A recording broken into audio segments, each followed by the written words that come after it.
नमस्कार, सत्यदर्शन न्यूज मध्ये आपले स्वागत आहे. मी पायल शहा.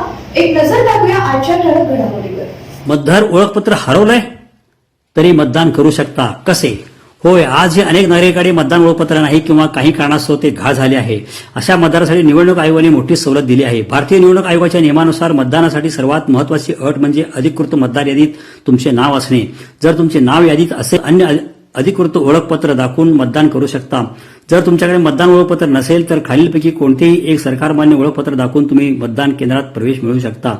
आधार card, PAN card, passport, driving licence, मनरेगा जॉब कार्ड, फोटो असलेले पेन्शन कार्ड, केंद्र किंवा राज्य सरकारचे कर्मचारी ओळखपत्र, बँक किंवा पोस्ट ऑफिसचे जारी केलेले फोटोसह पासबुक, कामगार मंत्रालयाने जारी केलेले आरोग्य विमा, स्मार्ट कार्ड, व्होटर स्लिप सोबत वरीलपैकी एक फोटो असलेले ओळखपत्र असणे ओळख पटवण्यासाठी आवश्यक आहे.